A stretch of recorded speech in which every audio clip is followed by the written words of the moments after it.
அனுரவின் கைகளுக்கு கிடைத்த ரணிலின் முக்கிய ஆவணம்.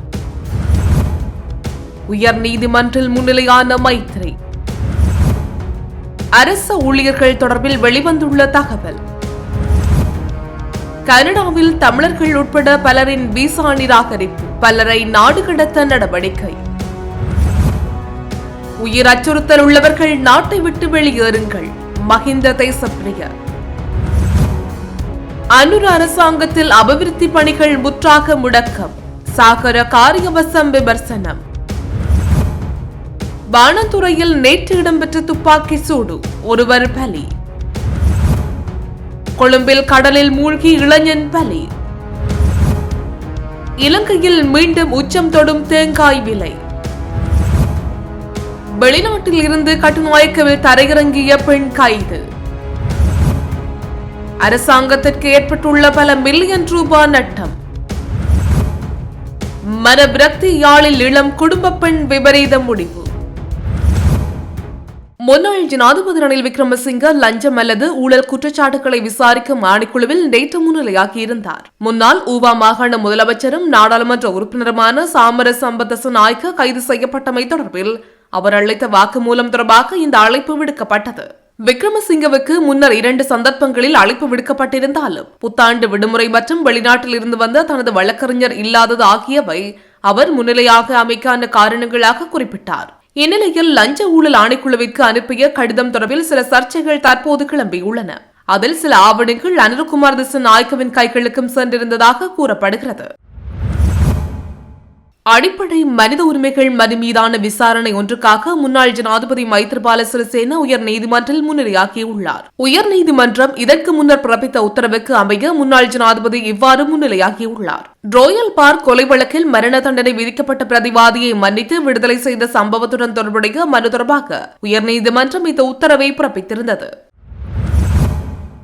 இலங்கையில் அரசு மற்றும் அரை அரசு துறைகளில் பணியாற்றும் மொத்த ஊழியர்களின் எண்ணிக்கை 11,50,000 தாண்டியுள்ளதாக தெரிய வருகிறது. 2024ஆம் ஆண்டு சனத்தொகை மற்றும் புள்ளி விவர திணைக்களத்தால் மேற்கொள்ளப்பட்ட ஆய்வின் ஆரம்ப அறிக்கையின்படி இந்த விடயம் தெரிய வந்துள்ளது. இந்த அறிக்கையில் மேலும் அரசு மற்றும் அரை அரசு துறைகளில் மொத்தம் 11,50,18 ஊழியர்கள் பணியாற்றுவதாக தெரிவிக்கப்பட்டுள்ளது. இந்த ஊழியர்களின் 50.5% ஆண்கள் மற்றும் 49.5% பெண்கள் என அறிக்கை குறிப்பிடுகின்றது.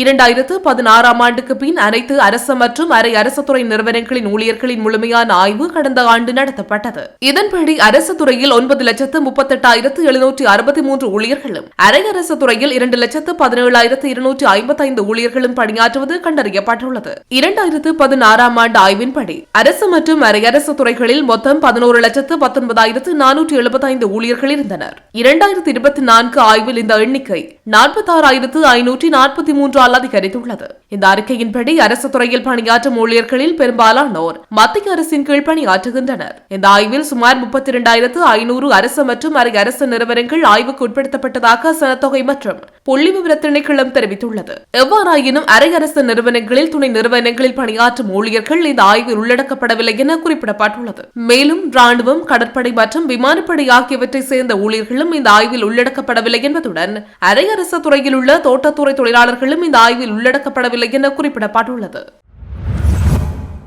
கனடாவுக்கு வருகை தந்துள்ள வெளிநாட்டு தொழிலாளர்கள், சர்வதேச மாணவர்கள் மற்றும் சுற்றுலா பயணிகளை முன்னெப்போதும் இல்லாத அளவில் நாட்டிலிருந்து வெளியேற்றுவதாக அறிவிக்கப்பட்டுள்ளது. கடந்த ஆண்டு மில்லியன் கணக்கான தற்காலிக விசா விண்ணப்பங்களை கனடா நிராகரித்துள்ளது.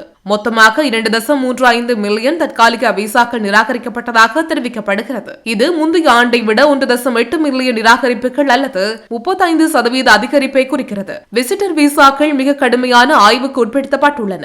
54% விண்ணப்பங்கள் நிராகரிக்கப்பட்டுள்ளன. சர்வதேச ரீதியில் கோவிட் தொற்று பரவலின் பின்னர் அதிகரித்து வரும் தற்காலிக குடியிருப்பாளர்களின் எண்ணிக்கையால் வீடுகள், சுகாதாரம் மற்றும் பொது சேவைகள் மீதான அழுத்தம் அதிகரித்துள்ளது. இந்த அழுத்தத்தை குறைப்பதற்காகவே விசாக்கள் நிராகரிக்கப்பட்டமைக்கு காரணமாக கூறப்படுகின்றது. நிராகரிக்கப்பட்ட 2.35 மில்லியன் விசாக்களில் 1.95 மில்லியன் விசாக்கள் பயண விசாக்கள் ஆகும். அத்துடன் ஆய்வு அனுமதி மற்றும் பணி அனுமதி விசாக்களும் நிராகரிக்கப்பட்டுள்ளன. கனடாவுக்கு புலம்பெயர முயற்சிப்பவர்களின் எண்ணிக்கையை கட்டுப்படுத்த கனடா தனது குடிவரவு விதிகளை கடுமையாக்கி முன்னிலையாக்கி வருகிறது. வளங்களை சிறப்பாக நிர்வகிப்பதற்காகவும் அவற்றை பாதுகாப்பதற்காகவும் கனேடிய அரசாங்கம் இந்த மாற்றங்களை செய்து வருகிறது.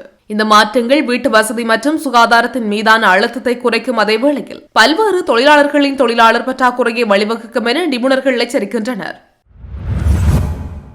உயிர் அச்சுறுத்தல் உள்ளவர்கள் நாட்டை விட்டு வெளியேறி விடுவதே மிக சிறந்த பாதுகாப்பாகும் என்று முன்னாள் தேர்தல் ஆணையாளர் மஹிந்த தேசப்பிரிய தெரிவித்துள்ளார். அண்மைக்கால சம்பவங்கள் தொடர்பாக ஊடகங்களுக்கு கருத்து வெளியிடும் போது அவர் மேற்கண்டவாறு குறிப்பிட்டுள்ளார். தொடர்ந்தும் கருத்து வெளியிட்ட அவர், உங்களில் யாருக்காவது கொலை மிரட்டல் விடுக்கப்பட்டால் கவனமாக இருந்து கொள்ளுங்கள். அண்மை காலங்களில் இறந்தவர்களில் பலர் தங்களுக்கு மரண அச்சுறுத்தல் இருப்பதாக கூறியிருந்தார்கள். அவர்கள் ஏதாவது தகராறுகளுடன் தொடர்புடையவர்களாக இருந்தார்கள். அவர்கள் கவனமாக இருக்க வேண்டும் என்பதை அவர்கள் அறிந்து கொள்ள வேண்டும். அவர்கள் ஆயுதங்களை வைத்திருக்க கூடாது. அவ்வாறான உயிர் அச்சுறுத்தல் உள்ளவர்கள் இலங்கையை விட்டு வெளியேறலாம் அல்லது வீடுகளை விட்டு வெளியில் நடமாடுவதை குறைத்துக் கொள்ள வேண்டும் என்றும் மஹிந்த தேசப்பிரிய தொடர்ந்தும் தெரிவித்துள்ளார். அனுரகுமார் திசாநாயக்க தலைமையிலான அரசாங்கத்தில் நாட்டின் அபிவிருத்தி பணிகள் முற்றாக முடங்கியுள்ளதாக பொதுஜன பெரமுன கட்சியின் செயலாளர் சாகர காரியவசம் விமர்சித்துள்ளார். பத்தரமுல்ல நெழு மாவட்டத்தில் உள்ள ஸ்ரீலங்கா பொதுஜன பெரமுன கட்சியின் தலைமை காரியாலயத்தில் நேற்று மாலை இடம்பெற்ற செய்தியாளர் சந்திப்பில் கலந்து கொண்டு கருத்து தெரிவிக்கும் போதே அவர் மேற்கண்ட விடயத்தை குறிப்பிட்டுள்ளார். அவர் மேலும் கருத்து தெரிவிக்கையில், இந்த அரசாங்கம் பொதுமக்கள் மத்தியில் பகைமை உணர்வை வளர்ப்பதிலும் பொய்களை அள்ளி வீசுவதிலும் மட்டுமே கவனம் செலுத்தியுள்ளது. அவ்வாறான செயற்பாடுகளினால் நாட்டுக்கு எவ்வித நன்மையும் ஏற்பட போவதில்லை. அதே நேரம் முன்னைய அரசாங்கம் மிக சிறப்பான முறையில் நாட்டின் அபிவிருத்தி பணிகளை மேற்கொண்டு வந்தது.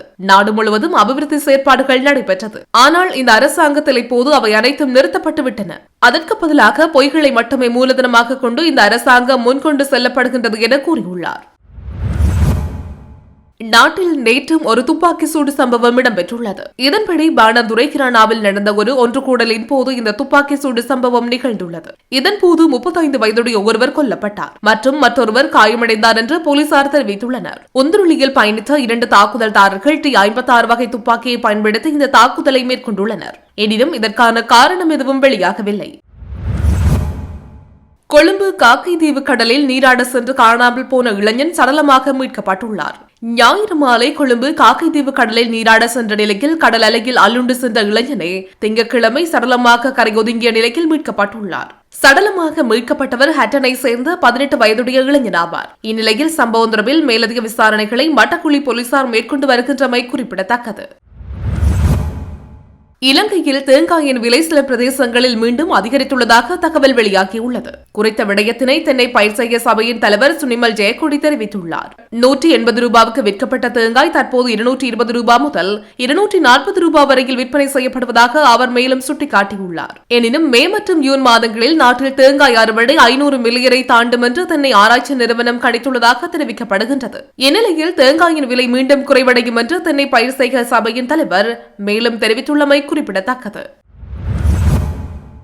துபாயிலிருந்து விமானம் மூலம் கட்டுநாயக்க சர்வதேச விமான நிலையத்திற்கு நேற்று காலை வருகை தந்த இலங்கையை சேர்ந்த பெண் ஒருவர் கைது செய்யப்பட்டுள்ளார். இவ்வாறு கைது செய்யப்பட்டவர் ரத்தினபுரி பகுதியைச் சேர்ந்த 33 வயதுடைய பெண் வியாபாரி ஆவார். அவர் சட்டவிரோதமாக கடத்தப்பட்ட 1 கோடி ரூபாய்க்கு மேல் மதிப்புள்ள சிகரெட் தொகையுடன் வந்த நிலையிலேயே கைது செய்யப்பட்டுள்ளார். கட்டுநாயக்க விமான நிலையத்தின் வருகை முறையத்தில் இலங்கை சுங்க அதிகாரிகளால் மேற்கொள்ளப்பட்ட சோதனையின் போது சந்தேக நபர் கொண்டு வந்த 8 பயண பைகளில் மறைத்து வைக்கப்பட்டிருந்த 83,600 சிகரெட்டுகள் இவ்வாறு கண்டுபிடிக்கப்பட்டுள்ளன. இந்த சிகரெட் தொகையின் மதிப்பு சுமார் 1 கோடி ரூபாய்க்கு மேல் என சுங்க அதிகாரிகள் மதிப்பிட்டுள்ளனர்.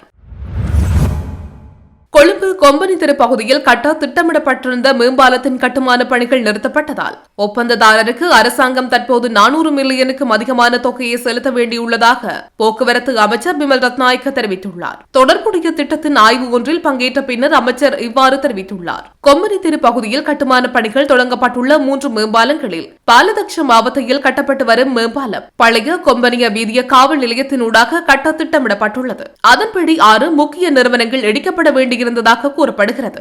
மேலும் திட்டம் சுமார் 2 ஆண்டுகள் தாமதமாகி உள்ளதாகவும் கூறப்படுகிறது. திட்டத்தை விரைவுபடுத்தி கட்டுமான பணிகளை மீண்டும் தொடங்குவதற்கான சாத்தியக்கூறுகளை ஆராய போக்குவரத்து அமைச்சர் பிமல் ரத்நாயக்க தெரிவித்துள்ளார். யாழில் இளம் குடும்ப பெண் ஒருவர் நேற்றைய தினம் தவறான முடிவெடுத்து தனக்கு தானே தீ வைத்து உயிர் மாய்த்துள்ளார். இணுவில் கிழக்கு கொக்கன் வளவு பகுதியைச் சேர்ந்த நிவேதனன் விஜிதா என்ற 30 வயதுடைய இளம் பெண்ணை இவ்வாறு உயிரிழந்துள்ளார். சம்பவம் குறித்து மேலும் தெரிய வருகையில் குறித்த பெண் நேற்றைய தினம் குளிப்பதற்கு சென்றுள்ளார். பின்னர் அங்கு தனக்கு தானே தீ மூட்டி உயிர் மாய்த்துள்ளார். மனவிரக்தி காரணமாக இந்த சம்பவம் இடம்பெற்றுள்ளதாக விசாரணையில் தெரிய வந்துள்ளது. அவரது சடலம் மீதான மரண விசாரணைகளை திடீர் மரண விசாரணை அதிகாரி ஜெயபாலசிங்கம் மேற்கொண்டார். உடற்கூற்று பரிசோதனையின் பின்னர் சடலம் உறவினர்களிடம் ஒப்படைக்கப்பட்டது.